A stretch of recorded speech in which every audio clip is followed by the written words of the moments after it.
what do you do in the morning? Well, 2 hours in the morning, that's a lot of time. Well, if I can overcome myself at the beginning of the day, the rest of my day is easy. And right? That's what you do. You spend 2 hours in the morning. I allow for 2 hours. Okay. You still get up at 4 a.m. and that. Well, your this morning time? I was up at 3. Okay. Because I'm on the wrong time zone. Right. But if I'm up, you like the 4 a.m. slot because my brain waves are just right. I don't have to work as hard. Yeah, my body's a little fatigued, but I'm between worlds, and so my body's a little tired, but I get up and do it. And to me, I allow for 2 hours. Sometimes I can nail it in 45 minutes or an hour, and sure, I'm done. Other times, I'm on the wrong time zone. I have meetings all day long. I got a lot going on, and I'm just not going to fall prey to that common state of thinking. And that looks like meditation, affirmations in your mind, visualization. It's the work that we do. It's the work that we do. And the first part in truly creating a new personal reality is overcoming your present personality. You got to get beyond the normal thinking patterns, the normal urges of action and habits, to get beyond certain emotions that are residuals from the day before. That's the work right there. That's the part you have to overcome. So some days you just kind of slip in and it's magic because you've been practicing, like having a great golf game or a great tennis game or a great run or a great session of knitting. You're in your groove. Other days you got to work a little bit more for it. And for me, what I've learned is those hard days, the days that are the most challenging, are always the most rewarding, because now you're uncompromising to an outcome.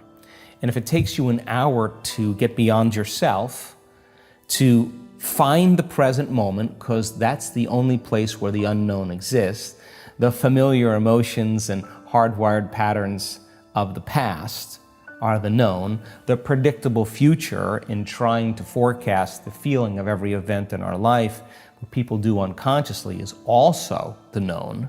There's only one place where the unknown exists, and that's the present moment. You call it the generous present moment. Yeah, and I've just done it enough times, and there are plenty of people in our work that have done it enough times to know when you're there and when you're not. Okay. And when you're not, it's very obvious because you've been there enough times. So you're separating your old story from yourself, and you're separating your focus on the future, and you're being present. It's just like hitting a tennis ball in a sweet spot. Okay. You lock into something, and that wholeness starts to happen, and now you're no longer creating from polarity or duality or opposites. People they create when they see they don't have something.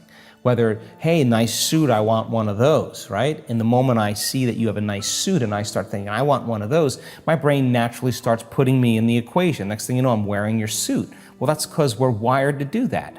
So then we have this natural ability to create. The problem is after you imagine that, you open your eyes and you don't have it, people experience more lack. Well, we're not that good yet. So then the act of practicing enough times and beginning to create the state in which you're so connected to the energy of your future. Now think about this. You're so connected to the energy of your future, you're no longer looking for it or waiting for it. You feel like it's already happened. The moment you get upset in traffic, the moment you start judging a coworker, you just disconnected from the energy of your future, and now you're back to the energy of your past. Now, if you tell me it was that person that did it to you, I'd say to you, oh, you're back to the unconscious program of being a victim again. So then the person then goes, oh, when did I fall from, that state? When did I lose it? Oh, it happened at 3 o'clock today. The next time that happens, what can I do differently? Now the person's moving through their challenges in their life with coherence, with rhythm. They're starting to begin to make strides, and that they're no longer knee-jerking to the people in their life that they've used emotionally to reaffirm their identity. Now, this is the work because you look around to see if anybody's doing it, and you don't see anybody else doing it. It's kind of this kind of lonely moment where you're realizing that I'm the only one doing this. That's that kind of moment that you realize that nobody understands you but you, right? And you can't even ask your friends for their opinion because they're going to give you their opinion based on their own experiences.